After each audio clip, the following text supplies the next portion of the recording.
காலத்தின் தேவை, மக்களுக்கான தேவை, நாட்டின் தேவை, அதை நோக்கி எல்லாரும் படையெடுத்து வராங்கன்னு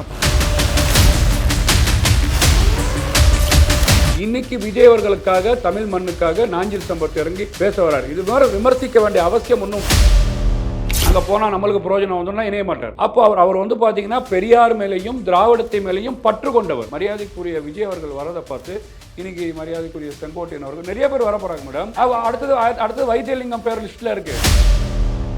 ஒருவேளை ஓபிஎஸ் அவர்கள் தாவேக்காவில் இணையருக்கு வாய்ப்புகள் இல்லை. எனக்கு தெரிஞ்சு அது வந்து மரியாதைக்குரிய செங்கோட்டையன் அவர்கள் வராங்கன்னா எதுக்கு வராங்க? அவங்க திமுகவுக்கு போயிருக்கலாமே. இன்னைக்கு வந்து காங்கிரஸ் பிரவீன் சக்கரவர்த்தி சந்திச்சிருக்கிறாரு. அவர் எப்படி பிரவீன் சக்கரவர்த்தியா வந்து சந்திச்சிருப்பாரா? யார் சொல்லி சந்திச்சிருப்பாரு? பிரவீன் சக்கரவர்த்தி வந்திருக்கிறாரு. அப்போ திருமாவளவன் எப்போ வர போறாரு? திருமாவளவன் எப்போ வர போறாரு? நீ கூட்டணி பேசினா வந்தானே ஆகணும். ரெட் நூல் தமிழ் நேயர்களுக்கு வணக்கம். நம்ம கூட சிறப்பு நேர்காணல்ல தாவேக்காவின் ஆதரவாளர் முஸ்தபா அவர்கள் இணைஞ்சிருக்காங்க. அவங்க கிட்ட இருந்து தமிழக அரசியல்ல சில மாற்றங்கள், பெரும் புள்ளிகள் அப்படின்னு சொல்லி தாவேக்காவில பலரும் இணைஞ்சுக்கிட்டே இருக்காங்க. சோ இது என்னவா மாறும், அரசியல் களத்துல என்ன மாதிரி புரட்சி ஏற்படுத்தும் அப்படின்றத கேட்டு தெரிஞ்சுக்கலாம். வணக்கம் சார். எப்படி சார் இருக்கீங்க? நேற்றைக்கு நாஞ்சில் சம்பத் அவர்கள் தாவேக்காவில் இணைஞ்சிருக்காங்க. இணைஞ்சதுக்கு அப்புறம் ஒரு பெரிய பேச்சையும் அவங்க ஒரு ப்ரெஸ் மீட்டிங் கொடுத்தாங்க. இல்லை, நீங்கள் தமிழக அரசியல் களத்தில் கலைஞரா ஜெயலலிதாவா அப்படின்னு ஒரு களம் இருந்தது. திமுகவா அண்ணா திமுகவா? ஸ்டாலின் வந்து முதலமைச்சர் ஆகிட்டார். இன்றைக்கி வந்து பார்த்தீங்கன்னா தமிழகத்தில் காலத்தின் தேவை, அதான் நாஞ்சில் சம்பத் அவர்கள் இணைஞ்சிருக்கிறார். மரியாதைக்குரிய செங்கோட்டையன் அவர்கள் இணைஞ்சிருக்கிறார்.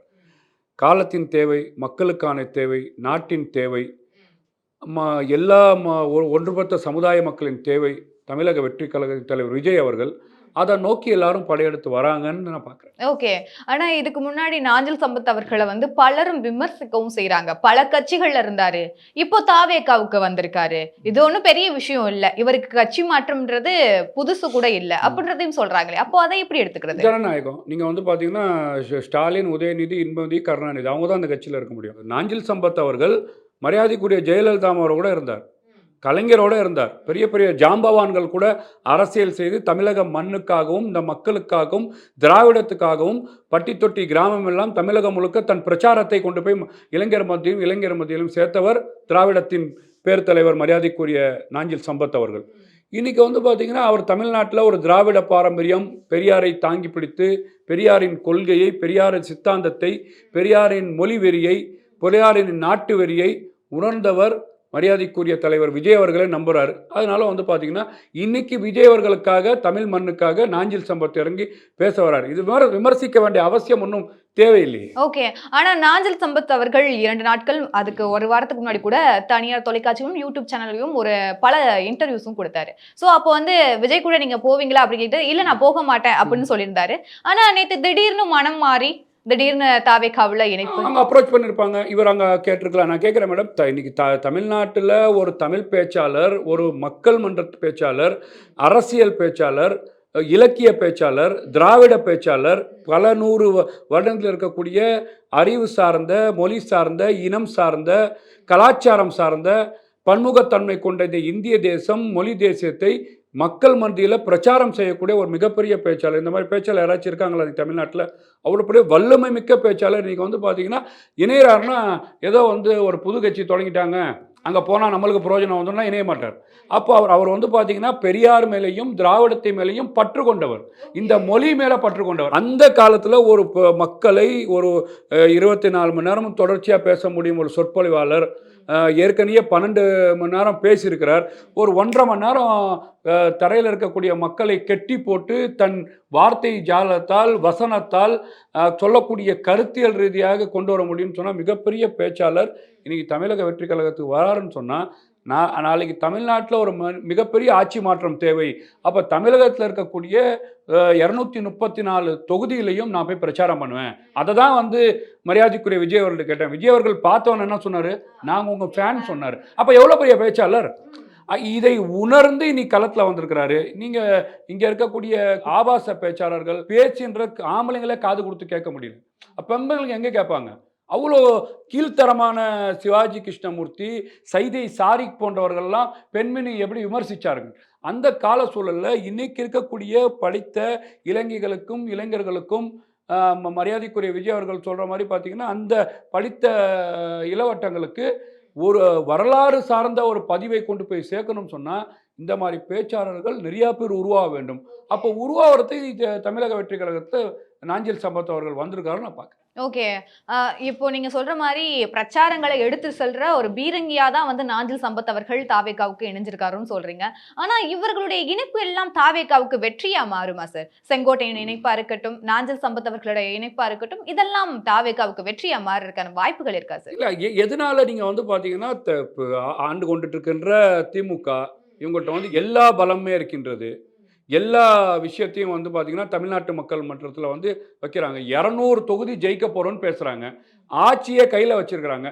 இதையெல்லாம் தாண்டி அவங்க சொல்கிற மாதிரி பெரியாரை கையில் வச்சிருக்கிறாங்க, அண்ணாவை கையில் வச்சிருக்கிறாங்க, திராவிடத்தை கையில் வச்சிருக்கிறாங்க, சனாதாரத்தை எதிர்க்கிறேன்னு சொல்லி சொல்கிறாங்க.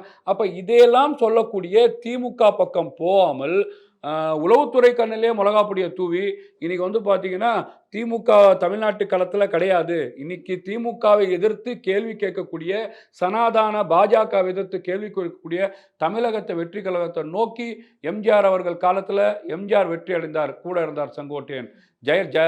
ஜானியா ஜெயனியா ஜெயலலிதா அம்மா கூட இருந்தார், வெற்றி அடைந்தார் ஜெயலலிதா அம்மா. அதன் தொடர்ச்சியாக வந்து பார்த்தீங்கன்னா மரியாதைக்குரிய சசிகலா அம்மா அந்த இடத்துல களத்தில் வந்து பார்த்தீங்கன்னா கூவத்தூரில் பாஜக ஓபிஎஸ்ஸை கொண்டு வரணும்னு நினச்சிச்சு. ஆனால் இவங்க நினச்ச முதலமைச்சர் எடப்பாடியை தான் பாஜகಕ್ಕೆ மண்ணக்காக வச்சாங்க. அங்கே கூட இருந்தார் செங்கோட்டையன். இன்னைக்கு ஆர்கே நகர் தொகுதியில் ரெட்டையில வந்து பார்த்தீங்கன்னா இருக்கும்போது கூட இருந்தார் செங்கோட்டையன். இன்னைக்கு தமிழக வெற்றி கழகத்தில் வராருன்னா இவர் தான் அடுத்த முதலமைச்சர்னு அவர் கணிக்கிறார். அப்போ இந்த நாட்டு மக்களுக்கு நல்லது செய்ய முடியும் அப்படின்னு அவர் உணர்றார்.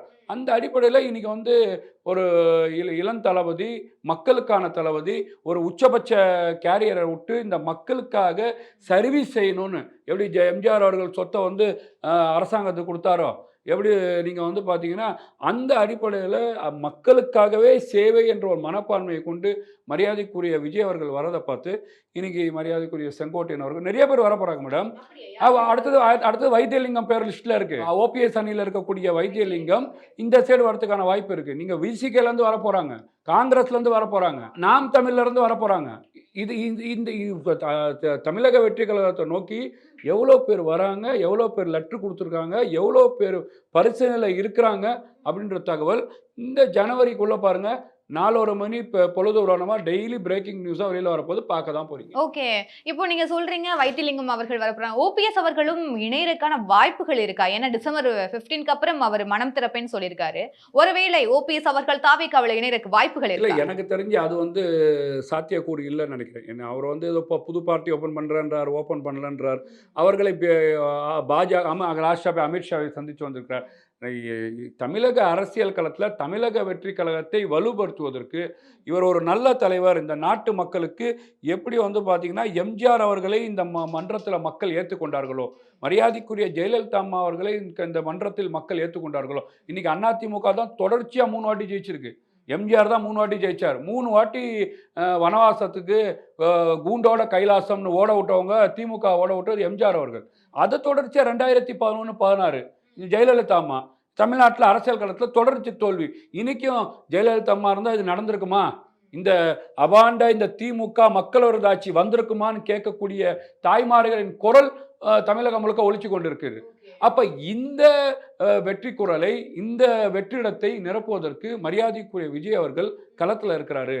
கண்டிப்பாக திமுகவை எப்படி வந்து 13 வருஷம் வீட்டுக்கு அமிச்சாங்களோ, திமுகவை எப்படி தொடர்ச்சியாக 10 வருஷம் வீட்டுக்கு அமிச்சாங்களோ, மரியாதைக்குரிய விஜய் அவர்கள் 2026 ஆட்சி அமைச்சதுக்கப்புறம் திமுக கட்சி கலைச்சிட்டு போகக்கூடிய வாய்ப்புகள் அதிகமாக இருக்குன்னு நான் பார்க்குறேன். திமுக சொல்லக்கூடிய விஷயத்தை கூர்மையாக இன்னைக்கு யார் எதிர்க்கிறா? தமிழக மரியாதைக்குரிய செங்கோட்டையன் அவர்கள் வராங்கன்னா எதுக்கு வராங்க? அவங்க திமுகவுக்கு போயிருக்கலாமே. ஒரு ஆண்மகனாக, ஒரு வீரனாக இன்னைக்கு வந்து எதிர்க்கிறான்னு சொன்னால் தமிழக வெற்றி கழகத்தின் விஜய் திமுக செய்யக்கூடிய ஒவ்வொரு விஷயத்தையும் இன்னைக்கு வந்து கேள்வி எழுப்பிட்டு இருக்காரு. அப்போ அந்த தொண்டனும் அங்கே இருக்கக்கூடிய நிர்வாகிகள் என்ன நினைக்கிறாங்கன்னா, திமுக எதிர்க்கிறதுக்கு எப்படி எம்ஜிஆர் இருந்தாரோ, ஜெயலலிதா அங்கே இருந்தாங்களோ, இன்னைக்கு 2026 மரியாதைக்குரிய விஜய் அவர்கள் இருக்கிறாருன்னு அவரை நோக்கி அந்த திசை காற்று திரும்பி வந்துட்டு இருக்குன்னு தான் நான் பார்க்குறேன். நேற்றைக்கு காங்கிரஸ்ல இருந்து பிரவீன் சக்கரவர்த்தி அவர்கள் விஜய் அவர்களை சந்திச்சிருக்காங்க.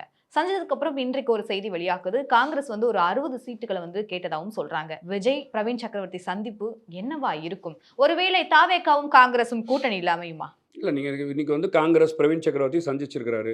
அவர் எப்படி பிரவீன் சக்கரவர்த்தியா வந்து சந்திச்சிருப்பாரா? யார் சொல்லி சந்திச்சிருப்பாரு? ராகுல் காந்தி. ராகுல் காந்தி இப்போ என்ன என்ன அணி வச்சிருக்கிறாரு? இந்தியா அணி வச்சிருக்கிறாரு. இந்திய அணியோட தலைவர் யாரு? தமிழ்நாட்டில் ஸ்டாலின் அவர்கள் தலைவர். அப்போ வந்து பார்த்தீங்கன்னா, தமிழ்நாட்டில் ஸ்டாலின் அவர்கள் தலை வைத்து பிரவீன் சக்கரவர்த்தியை வைத்தோ, நீங்கள் ராகுல் காந்தி அவர்கள் மரியாதைக்குரிய விஜய் அவர்களை வந்து 2 மணி நேரம் சந்திக்கிறாருன்னு சொன்னா, திமுக ஆட்சி வராதுன்னு அவருக்கு தெரிஞ்சிருக்கும். இன்னைக்கு ராகுல் காந்தி பிரவீன் சக்கரவர்த்தி அனுப்பிச்சு சந்திச்ச மாரி, நாளைக்கு க வலது கம்யூனிஸ்ட், இடது கம்யூனிஸ்ட் சந்திக்கும். விடுதலை சிறுத்தை சந்திக்கும். அ ம மதிமுக சந்திக்கும். முஸ்லீம் லீக் சந்திக்கும். மாமக சந்திக்கும். பல பேர் சந்திக்க அதான் நான் சொல்றேன்னா, இன்னைக்கு அரசியல் களம் திமுக கூட இருந்து அவங்க என்ன நினைக்கிறாங்க? இன்னைக்கு பட்டியலினத்துக்கான சமுதாய போராடுறவர் மரியாதைக்குரிய திருமாவளவன் அவர்கள். இன்னைக்கு அவர் என்ன சொல்றாரு? என்னால பேச முடியல. என்னால மேடை போட முடியல. என் கொடிய ஏத்த முடியல. ஏன் சமுதாய மக்கள் வேங்க வகையில பாதிக்கப்பட்டிருக்கான். அங்க போய் எனக்கு வந்து நிக்க முடியல. முதலமைச்சர் போ முடியல. மானாமதுரையில என் சமுதாயத்தை சார்ந்தவன் புல்லட் வாங்குனா கைய வெட்டுறாங்க. இன்னைக்கு பட்டியலின மக்களுக்கு இந்த நாட்டுல நீதி இல்ல. இந்த சமூக நீதி பேசுறவர்கள் இந்த பட்டியலின மக்களை அனைத்து ஜாதியர்களும் அச்சேராகலாம் அப்படின்னு சொன்னீங்களா இல்லையா? அப்ப அப்ப மேல் பாதிக்குள்ள ஏன் உள்ள விடாம மூடி வச்சீங்க? இன்ஸ்டால்மெண்ட்டா 2 மாசம் 2 1/2 மாசம். அப்ப இந்த பிரச்சனை வந்து நான் பட்டியலினத்தோட பிரதிநிதின்னு சொல்லக்கூடிய விடுதலை சிறுத்தை திருமாவளவன் அவர்களுக்கு கண்டிப்பா மனக்கசப்பு, மனக்குமுறல் அந்த சமுதாய மக்கள்கிட்ட போய் நிக்க முடியுமா? அப்ப அவர்கள்லாம் என்ன நினைக்கிறாங்கன்னு கேட்டீங்கன்னா, நம்மளுக்கு இந்த எந்த சமுதாயத்துக்கும் வாக்குறுதி நிறைவேற்றல. இஸ்லாமிய சமுதாயத்துக்கு மேடம், நீங்க தேர்தல் வாக்குறுதியில இடஒதுக்கீடை அதிகப்படுத்துவோம். ஏன் அதிகப்படுத்து 4 வருஷம் முடிஞ்சு போச்சு. இந்த இன்னும் 2 மாசத்துல ய ய சைன் யார் போட போறான்னே தெரியல.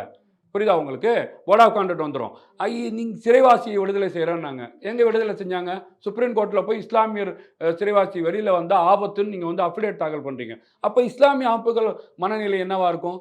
நீங்க துப்புரவு பணியாளர் பிரச்சனை, சாம்சன் பிரச்சனை, தொழிலாளர்கள் பிரச்சனை, கம்யூனிஸ்டோட மனநிலை என்னவா இருக்கும்? நீங்க ஏற்கனவே வைகோவோட மகன் வந்து அழுது சொன்னார். நான் வந்து தீப்பெட்டியில நிக்கிறேன்பா, தீப்பெட்டியில நிக்கிறேன். என்னைய விட்டுருங்க. என்னைய போட்டு பாடாப்படுத்துறீங்க. உதயசூரன் நிக்க சொல்றீங்க. அங்கேயும் பிரச்சனை இருக்கு. அப்போ வைகோ கூட்டணியில இருக்கும்போது, வைகோ கிட்ட இருக்கக்கூடிய ஒரு எம்எல்ஏ கொண்டு வந்து திமுகல சேர்க்குறாங்க. அப்ப இதுல என்ன எவ்வளவு பிரச்சனை நின்னுட்டு போகுது? மல்லை சத்யாவை வைகோ வந்து வெளியில அனுப்புறாரு. இவங்க ஒரு என்ன புதிய கட்சியும் ஆரம்பிச்சிட்டாரு. அது ஆரம்பிக்க வச்சது திமுக தானே. திமுகவோட நோக்கம் அதுதானே மேடம். திமுக கிட்ட 14 கூட்டணி 15 கூட்டணி என்ன எல்லாம் வந்து பாத்தீங்கன்னா 50% வாக்கு வங்கி வச்சிருக்காங்களா? இது வந்து பாத்தீங்கன்னா உங்களுக்கு டிசம்பர் மாசம் இன்னைக்கு ஆரம்பிச்சிருச்சு. ஜனவரி பிப்ரவரி ஃபர்ஸ்ட் வீக்ல பாருங்க. இன்னைக்கு தானே பிரவீன் சக்கரவர்த்தி வந்திருக்காரு. அப்போ திருமாவளவன் எப்போ வர போறாரு? திருமாவளவன் வருவாரு. எப்போ வர போறாரு? நீ கூட்டணி பேசினா வந்தானே ஆகணும். அப்படி கூட்டணி பேசினா ஒரு தலைவர் வந்து தானே ஆகணும். வைகோ எப்போ வர போறாரு? மல்லை சத்யா எப்போ வர போறாரு? இவங்களாம் வந்து தானே ஆகணும். ஏன்னா அங்கே வந்து அங்கீகாரம் இல்லைல்ல. ஒரு நீங்கள் வந்து உள்கட்சியை உடைப்பது இவ்வளோ பிரச்சனைக்கு மத்தியில் சமுதாயம் எந்த சமுதாயத்தை போய் வாக்கு கேட்குறாங்களப்பா, நான் பட்டியல சமுதாய போராளிப்பா, நீங்கள் கொள்ளுங்க சமுதாயத்தை மேம்படுத்துகிறேன்னு சொல்லும் போது அங்கேயே வந்து அவங்களுக்கு அங்கீகாரம் இல்லைன்னு சொன்னால் இது எல்லாம் பார்க்கும்போது இங்கே ஒரு ஒரு கூட்டணியான வந்து விஜய் அவர்கள் வந்து பார்த்தீங்கன்னா ஜனநாயக முறைப்படியில் ஆட்சியில் பங்கு எல்லா சமுதாயத்துக்கும் பிரதிநிதித்துவம் கொடுக்கணும், எல்லாருமே இலாக்கால இருங்க அப்படின்னு சொல்லும்போது கண்டிப்பாக எப்படி இன்னைக்கு வந்து தேசிய லெவலில் இருக்கக்கூடிய காங்கிரஸ் இந்தியா கூட்டணியில் இருக்கக்கூடிய ஸ்டாலினை ஒதுக்கிவிட்டு இந்தியா கூட்டணிக்கு செல்வ பிறந்தை முதல் சொன்னார் தெரியுமா? இந்தியா கூட்டணிக்கு விஜய் அவர்கள் வரணும், அவங்கள தலைவராக்குறேன்னு சொன்னார். அதை நோக்கி போதோ என்ற சந்தேகங்கள் இருக்கு. ஓகே. ஒருவேளை பிரவீன் சக்கரவர்த்தி அவர்கள் பேச்சுவார்த்தை சுமூகமா முடிஞ்சு காங்கிரசும் தாவேக்காவும் கூட்டணி வச்சிடுவாங்களா? அது நீங்க சவுண்ட் பாருங்களேன். விருதுநகரோட தாகூர் எம்பி என்ன சொல்றாரு? நம்ம கரூர் எம்பி ஜோதிமணி என்ன சொல்றாங்க? இங்க இருக்கக்கூடிய திருச்சி வேலுசாமி என்ன சொல்றாரு? நம்ம காங்கிரஸோட பொறுப்பாளர் வேணுகோபால் என்ன பண்றாரு? இவங்களோட கேம் எங்க போயிட்டு இருக்கு? இது எங்க எப்படி வேணா மாறலாம்.